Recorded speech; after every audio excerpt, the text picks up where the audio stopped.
Good afternoon, friends of the Jose LH Garage channel. This afternoon I'm going to make a very simple video for you on how to replace the MERCEDES 639 button panel.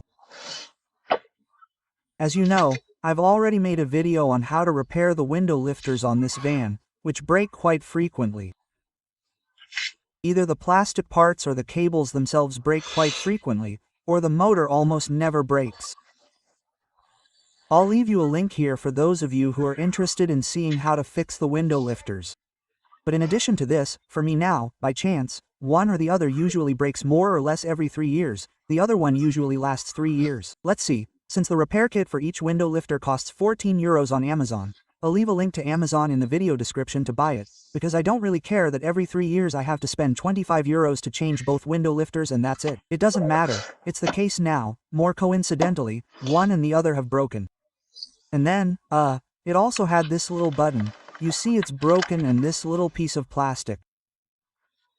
I haven't found the replacement. This little piece of plastic. Also, this didn't make good contact. I would press it and sometimes it would go up, sometimes it wouldn't. In short, this thing costs a fortune on Amazon. Finding it secondhand is a total hassle. You can buy it new without any problem on Amazon for €25.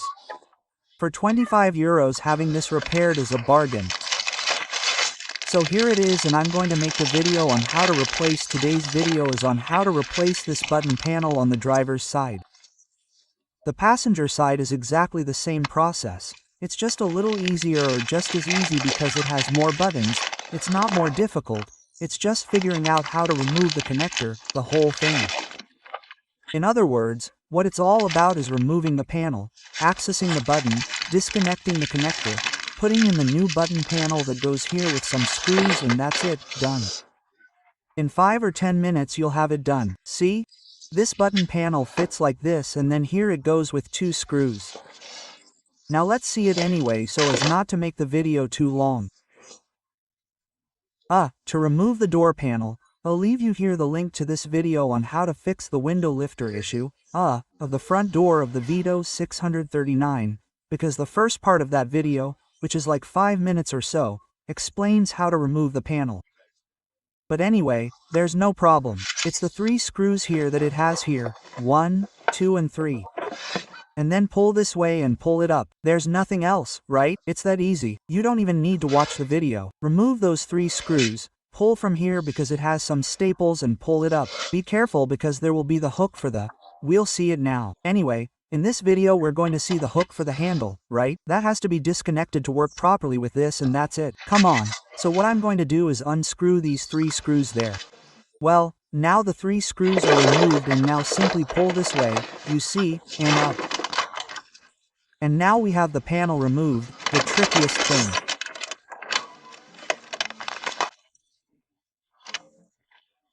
To work more comfortably, we take this white thing out of its housing here and pull the hook for the handle up.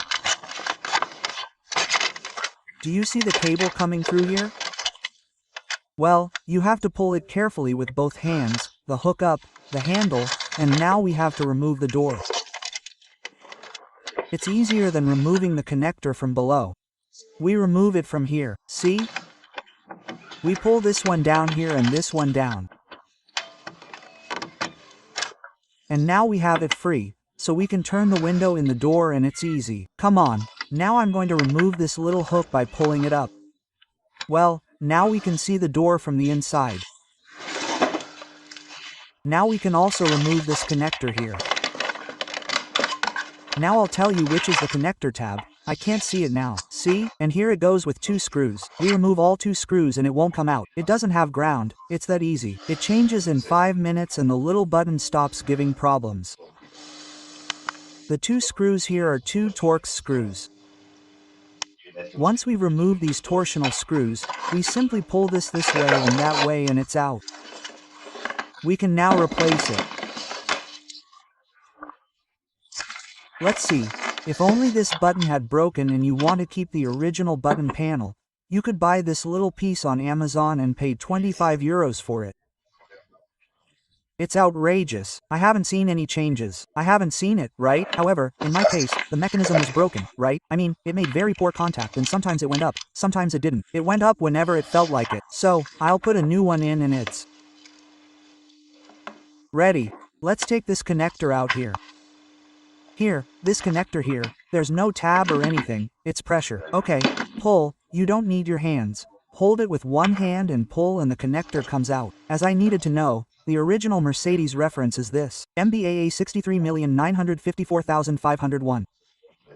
And this is the manufacturing date, the 21st of January 2003, okay? I'll leave you the link to Amazon in the video description to buy this button panel. If you buy it through this link, it'll cost you more and you'll be contributing to the maintenance of this channel. Hey, I always look for the cheapest link, the cheapest one. I mean, you definitely won't find it cheaper on Amazon and this will come to your house overnight. I mean, that's it. Do you see? Here we have it. And that's it, it goes in. Now we put the connector in, like this, just like this. The connector is already in place. And once we have the connector in place, it's as easy as putting this in like this. Do you see? This goes like this, like this.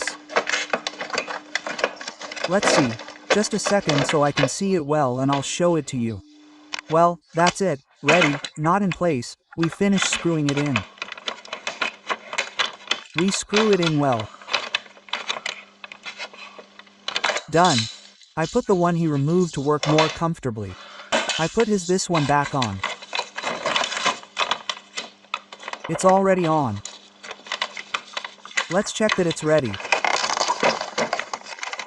Okay, there it is. And now we can assemble it in the reverse order to how we took it out and that's it. There's nothing else. It's that easy. It's that easy. Well, here we have the broken one and here we have the new one on. Ah,